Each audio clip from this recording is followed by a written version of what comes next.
नमस्कार, जय श्री राम। सभी साथियों का प्रशासक समिति के यूट्यूब चैनल पर एक बार पुनः हार्दिक स्वागत है। आज बहुत लंबे समय बाद प्रदीप माहौर जी हमारे बीच में उपस्थित हुए हैं और आज का जो विषय है बहुत गंभीर है, जिसकी जानकारी हम प्रदीप जी से पूरी डिटेल में लेंगे।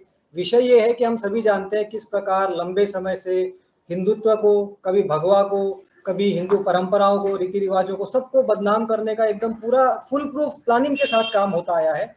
और अब एक कांग्रेसी नेता है सतीश, उन्होंने हिंदू यानी ये शब्द एक बहुत गंदा शब्द है, इसके मायने गंदे हैं, इस प्रकार से एक बहुत ही अभद्र टिप्पणी की है जिसका डिबेट वगैरह भी चल रहा है। तो हम प्रदीप जी से ये समझना चाहते हैं कि आखिर ये कांग्रेसी कहना क्या चाहते हैं, मतलब हिंदू शब्द बहुत गंदा है या फारसी से आया है। इनको एक ऐसा जवाब मिलना चाहिए कि हमारे लोग भी समझ सकें कि वो क्या कहना चाह रहे हैं और वो लोग भी समझे कि इस प्रकार की टिप्पणियां उनके लिए अच्छी नहीं है। वैसे तो उनकी सेहत वैसे भी खराब है कांग्रेस की, तो वो और क्यों अपनी सेहत को इतना डाउन कर रहे हैं कि कभी उठ ही ना पाए।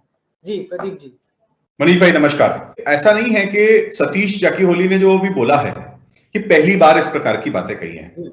सतीश जाकीहोली लगातार आग उगलते आए हैं हिंदू हिंदुत्व के खिलाफ। इसके अलावा ये पूरा एक पैटर्न है, इसको अगर हम ढंग से समझें तो ये ऐसा नहीं है कि सिर्फ एक व्यक्ति बोल रहा है, उसने कभी बोल दिया। ये पूरा का पूरा एक पैटर्न चल रहा है और इस पैटर्न के अंदर बहुत सारे लोग हैं जो लगातार बोलते आ रहे हैं। इनको अगर आप ढंग से देखेंगे, सिर्फ कांग्रेस नहीं, आम आदमी पार्टी भी। आप देखिए राजेंद्र गौतम क्या बोलते हैं कि हिंदुओं को हम अल्पसंख्यक बना देंगे, भारत के अंदर हिंदुओं को अल्पसंख्यक बना देंगे। छोटी बात नहीं। इस प्रकार से शिवराज पाटिल जो हैं उन्होंने एक बयान दिया था, गीता जो है वो जिहाद सिखाती है।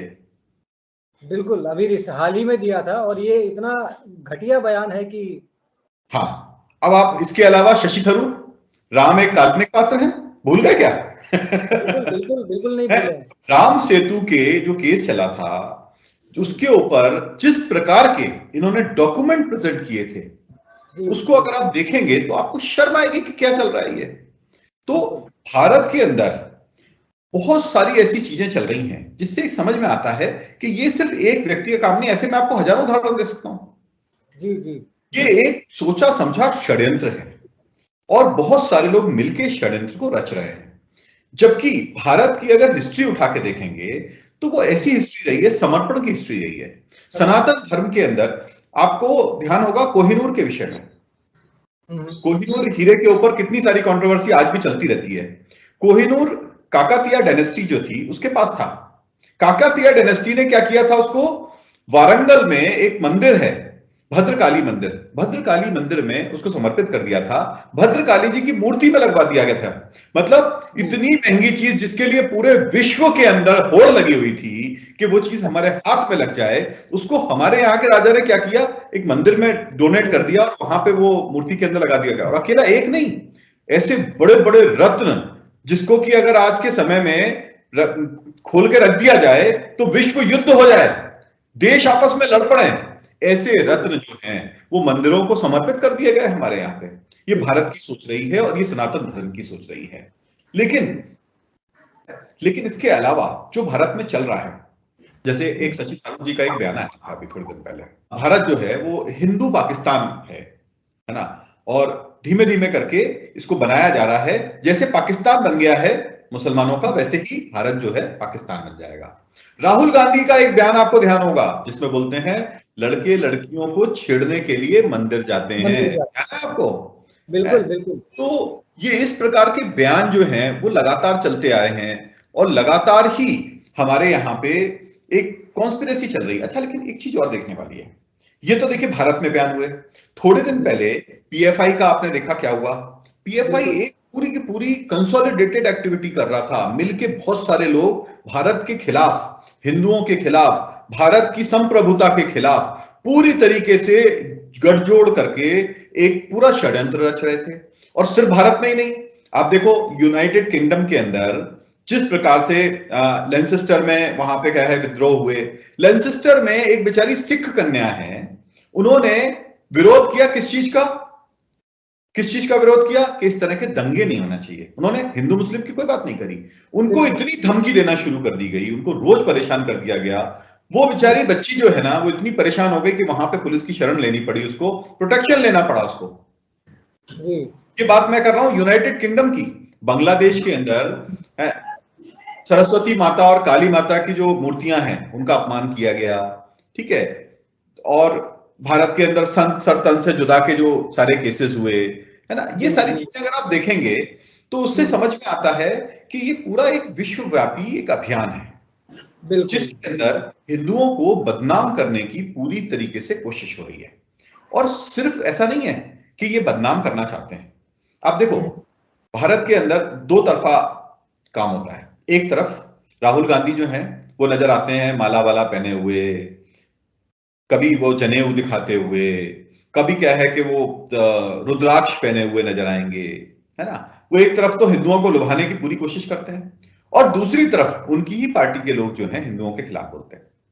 अगर इसको साधारण दृष्टि से देखें तो कुछ ऐसा महसूस होता है कि साहब वो मुस्लिमों के वोट लेने के लिए ऐसा कर रहे होंगे, लेकिन वो भी अच्छी तरीके से समझते हैं कि मुस्लिमों के वोट से वो जीत नहीं सकते, उनको हिंदुओं को भी अट्रैक्ट करना है। लेकिन ऐसी क्या मजबूरी है? मजबूरी क्या है कि उनके यहां पे लोगों को वो ऐसा प्रमोट करते हैं, ऐसा बोलते हैं कि इस प्रकार के बयान दीजिए, और पीछे से बाद में बोल देते हैं कि नहीं हम पार्टी इसके साथ में नहीं है। यानी ये पूरी तरह एक सिस्टमेटिक वर्किंग हो रही है, पूरा सिस्टम के साथ चल रहा है। इसमें मुझे तो ऐसा लगता है कि बाहर से पैसा आ रहा है, हिंदुओं के खिलाफ बोलने के लिए इन लोगों को कहीं ना कहीं से फंडिंग आ रही है। और सब जानते हैं कि लेफ्टिस्ट फंडिंग किस तरीके से पीएफआई को दी गई थी। जी जी जी। लेफ्टिस्ट फंड जो चाइना से चलता है और मुस्लिम कंट्रीज से चलता है कुछ है, वो किस प्रकार से पीएफआई को दिया जा रहा था। क्या ये संभव नहीं है कि इस प्रकार की फंडिंग कांग्रेस को मिल रही हो? ये भारत तोड़ो भारत जोड़ो जो भी यात्रा चल रही है, इसके लिए एक बहुत बड़ी फंडिंग की आवश्यकता होगी इनको, और वो फंडिंग जो है वो कहीं ना कहीं से तो उनको लेनी है। तो वो फंडिंग ऐसा संभव हो सकता है कि कहीं ना कहीं किसी गुप्त रूप से इनको भेजी जा रही है, और उसके पीछे शर्त है, शर्त ये रखी गई होगी कि आपको हिंदुओं को नीचा दिखाना है, इसके बदले में आपको ये पैसा मिलेगा, आप अपनी यात्रा करिए, अपनी पॉलिटिक्स चमकाइए, और पॉलिटिक्स चमकाने के बदले में आप ये पैसा भी लीजिए, उसमें जो खर्चा होता है, और साथ में आपको एक हमारा काम करना पड़ेगा कि हिंदुओं को नीचा दिखाइए। देखिए जिस प्रकार का ये बयान दिया गया है, इस बयान की अगर मैं बात करूं तो हिंदू, मैं भारत के अंदर जितने रहने वाले हिंदू हैं ना, वो शायद खुद भी नहीं जानते हैं कि हिंदू शब्द का अर्थ क्या है। तो समस्या यहीं खड़ी होती है। इस प्रकार के बयान देने की लोगों की जो हिम्मत पड़ जाती है वो इसलिए हो जाती है कि हिंदू खुद नहीं समझता कि हिंदू शब्द का अर्थ क्या है। कुछ ही लोग समझते होंगे, सारे हिंदू नहीं समझते। अभी किसी को बोले तो सच नहीं पता है, इस कारण ये लोग उल्टे सीधे बयान देते हैं। और एक सबसे बड़ी चीज जो आती है, जो आपको गूगल पे अगर आप सर्च करोगे तो गूगल पे आपको हर जगह, मैंने बीच में आपके साथ में कॉन्फ्रेंस हुई थी, मैंने चर्चा भी करी थी इस विषय पे, गूगल पे आप सर्च करके देख लो, हर तरफ आपको एक ही चीज नजर आएगी कि पर्शियन लोग या अरबी लोग जो थे वो जब सिंधु घाटी की को पार कर रहे थे, पार करके भारत में आ रहे थे, तो क्योंकि वो सा नहीं बोल पाते थे इसलिए हिंदू शब्द। और ये एक बहुत ही मनगढ़ंत और गलत सोच है, क्योंकि थोड़ा सा हम इसमें अगर विचार करें, लॉजिक के ऊपर जाएं, तो आप देखिए अरबी और फारसी ये दो भाषाएं जो हैं, इनमें सा नहीं बोला जाता है। ये एक बड़ा हास्यास्पद लगेगा अगर ऐसा होता। तो सलाम, सलाम बोलते हैं ना, सलाम अरबी में आता है, फारसी में भी वही बोलते हैं, पर्शियन भाषा में भी वही बोलते हैं सलाम। तो सलाम की जगह सलाम बोलना चाहिए था। इस्लाम, हाँ, इस्लाम की जगह इस्लाम बोलना था, है ना। तो ना तो इस्लाम तो बोला नहीं, है ना, सलाम बोला नहीं, मतलब सा बोला जा सकता है। ऐसे मैं आपको 50 वर्ड दे दूंगा, सिर्फ एक सिंधु घाटी में आने के बाद सिंधु घाटी का सा नहीं निकल पाया, बाकी सलाम निकल गया, इस्लाम निकल गया, है सब कुछ निकल गया। और फारसी में तो आखिर में खुद ही आता है। हाँ, फारसी में तो उसकी भाषा को ही बोलेंगे तो सा आ जाता है। तो ये गलत मिथ है कि ये पारसी लोग लेके आए थे या बाहर से आया था, ऐसा कुछ भी नहीं है। हमारे यहाँ पे एक भाषा चला करती थी जो कि जिस समय पे अशोकन एम्पायर चला करता था उस समय पे बहुत ही प्रचलित हुआ करती थी। उस समय जो मिली जुली भाषाएं थी उनके अंदर हिदा मतलब हिदा लोका शब्द का बहुत बार उपयोग हुआ है ना। और स्टोन इंक्रिप्शंस जो पत्थरों पे जो उकेर के लिखे गए हैं, बहुत सारे स्टोन इंक्रिप्शंस मिलते हैं, कुछ उसमें से खराब भी हो गए लेकिन कुछ इंक्रिप्शंस आज भी हमको मिलते हैं। उन इंक्रिप्शंस के अंदर जो पाली भाषा के अंदर लिखा हुआ है, उस पाली भाषा में अगर आप देखेंगे तो हिदालोका शब्द का कई बार उपयोग हुआ है। हिदालोका का मतलब था ये ऐसी जगह जहां पे ऐसे लोग रहते हैं जो कि अपने पुरखों के बताए हुए निर्देश जो हैं उसके ऊपर चलते हैं। इसके बहुत सारे अर्थ हुआ हो सकते थे, लेकिन पुरखों के बताए हुए निर्देश पे चलते हैं। और हम अगर सनातन की बात करते हैं तो सनातन का मतलब भी यही आता है। हिदालोका में रहने वाले जो लोग हैं वो हिंदू हैं।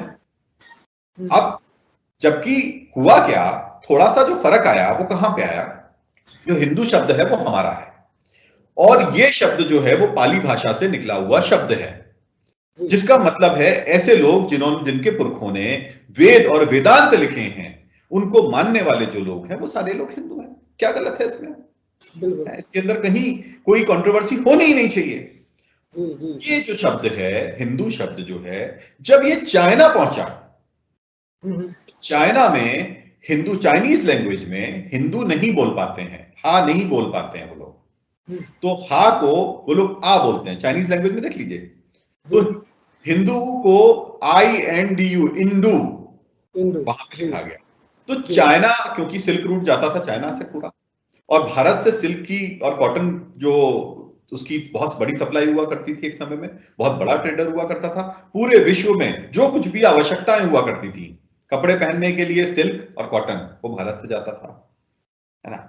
सोने की ज्वेलरी जो है वो भारत से जाती थी, रत्न जो है भारत से जाते थे, तो जितनी भी अच्छी अच्छी चीजें सब भारत से जाती थी। इसीलिए भारत के पास में यहाँ पे लोग जो थे इसको सोने की चिड़िया जो बोला करते थे, इसी कारण से बोला करते थे, क्योंकि बाहर हम बेचते थे सामान, उसके बदले में जो पैसा आता था उसकी वजह से भारत में हर खूब भर तरफ पैसा ही पैसा था, तो उसको बोला करता था।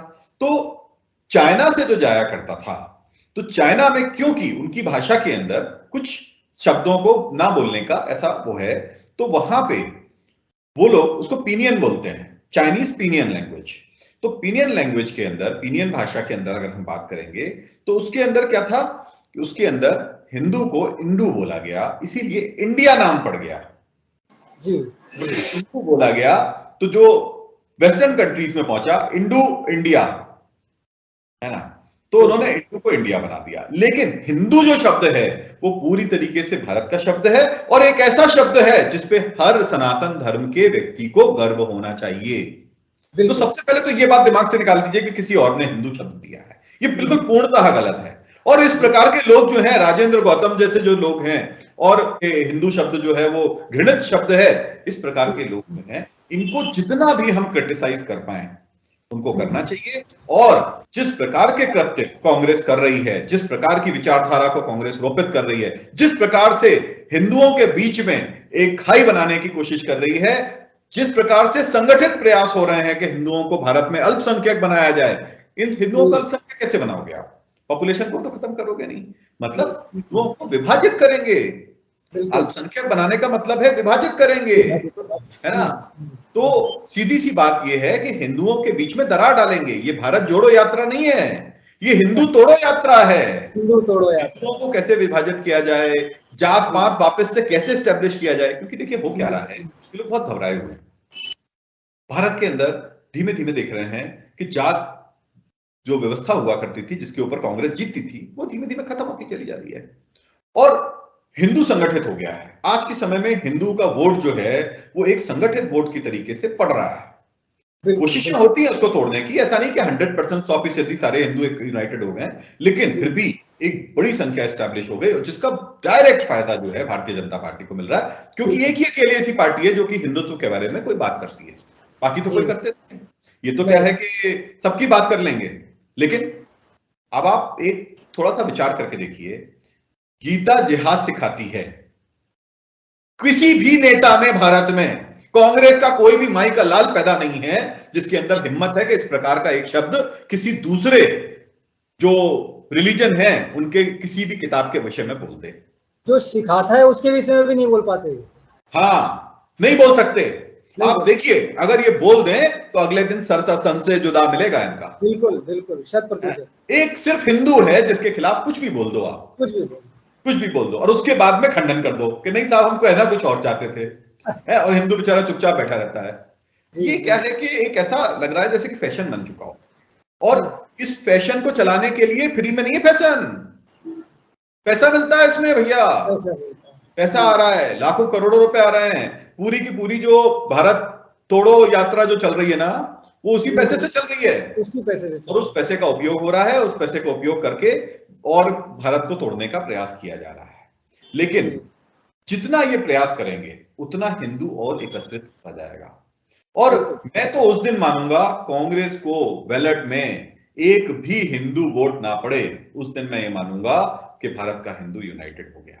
क्योंकि ऐसी पार्टी जिसके लोग सनातन धर्म के विषय में, हिंदुओं के विषय में इस प्रकार की बातें करते हो, उनको एक भी वोट देना एक हिंदू के लिए अपने धर्म के खिलाफ जाना मानता हूं मैं पूरी तरीके से जी। पुरखों के दिए हुए संस्कार के खिलाफ जाना मानता हूं। और तो और मैं ये मानता हूं कि जो लोग भी कांग्रेस को वोट दे रहे हैं वो अपने क्या है कि भारत जो है, भारत भूमि जो है उसके साथ भी गलत कर रहे हैं। क्योंकि ऐसे लोग जो कि अपने धर्म के नहीं हुए, अपने पुरखों के नहीं हुए, अपने रीति रिवाजों के नहीं हुए, वो किसी भी हाल में आपके नहीं हो सकते हैं। ये हमको समझना पड़ेगा।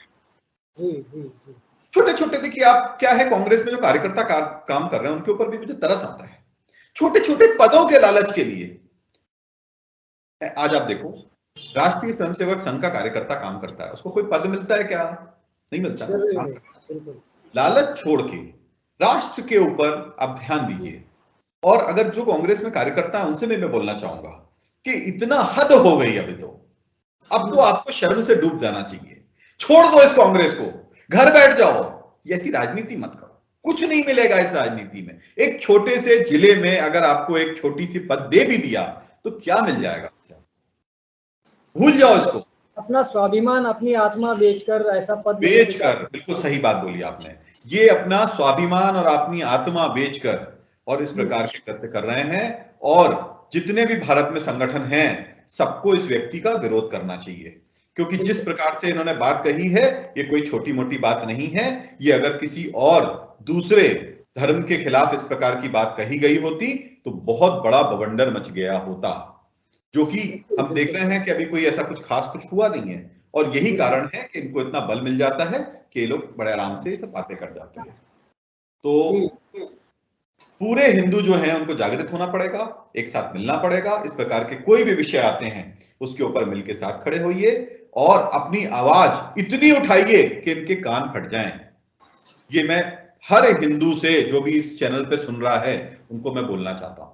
आप सब सुन रहे हैं, अगर आपने इसके ऊपर कोई रिएक्शन नहीं दिया, सोशल मीडिया पे हो सोशल मीडिया पे, सड़क पे उतर के हो सड़क पे उतर के, जैसे भी आप दे सकते हैं अपनी बात कहिए और इनकी खिलाफत करिए। नहीं तो ये लोग जो हैं रोज आपको गालियां देंगे। कोई भी आपके सनातन धर्म को गाली दे रहा है मतलब किसको? आपको सीधे गाली दे रहा है, बिल्कुल है। कोई कैसे बोल दे सकता है कि हिंदू जो है वो एक गलत शब्द है, उसका मतलब जो है वो बहुत खराब है? कोई ये कैसे बोल सकता है कि गीता जिहाद सिखाती है? भगवान राम जिनकी हम रोज पूजा करते हैं, हम मिलते हैं तो राम राम बोलते हैं, उन भगवान राम को एक काल्पनिक पात्र बताने वाले शशि थरूर जो हैं वो आज भी खड़े होकर मस्त आराम से घूम रहे हैं और उनके ऊपर कोई भी बोलने वाला नहीं है। ये हमारी विडंबना है। हमको इस लेवल तक यूनाइट पड़ना होना पड़ेगा कि ये लोग कुछ भी बोलने से पहले 100 बार सोचें। बिल्कुल, यही मैं बोलना चाहता हूं इस विषय के ऊपर। बहुत अच्छी जानकारी आपने दी। और बाकी बात यही है, सच ये है कि बुरा करने वालों से ज्यादा हम जो अच्छा चाहते हैं वो चुप बैठे हैं, वो खतरनाक है। इसलिए बहुत जरूरी है कि जो लोग गलत बोलें, जो गलत करें, उनका विरोध होना चाहिए। जब तक उनका विरोध नहीं होगा वो आगे से आगे बढ़कर एक सीढ़ी चढ़ते जाएंगे और इतना ज्यादा कुकर्म करने लगेंगे कि हम सोच भी नहीं सकते। वरना जैसा कि प्रदीप जी ने बताया, गीता में जिहाद और हिंदू शब्द को पहले इन्होंने हिंदू आतंकवाद, भगवा आतंकवाद ऐसे सीरियली गढ़ते जा रहे हैं। और जब तक हम खड़े होके, संगठित होके हर क्षेत्र में हर प्रकार से इनका विरोध नहीं करेंगे, तब तक आगे से आगे न जाने ये लोग और क्या क्या नई चीजें लाते रहेंगे जो हमें सहन करनी पड़ेगी और हमारी आने वाली पीढ़ियों को भी उसको सहन करना पड़ेगा। इसलिए सभी से निवेदन है, सभी एकजुट हों और ऐसे हर व्यक्ति का हर प्रकार से विरोध करें। जी प्रदीप जी, बहुत बहुत धन्यवाद आपका। बहुत अच्छी बातें आपने जानकारियां बताई और आशा है सभी सुनने वाले साथी इस वीडियो को अधिक से अधिक शेयर करेंगे। जी प्रदीप जी। मनीष जी, मैं आज आपको नमस्कार नहीं करूंगा, मैं आज बोलूंगा जय हिंदुत्व, जय हिंदू राष्ट्र। जय हिंदुत्व, जय हिंदू राष्ट्र।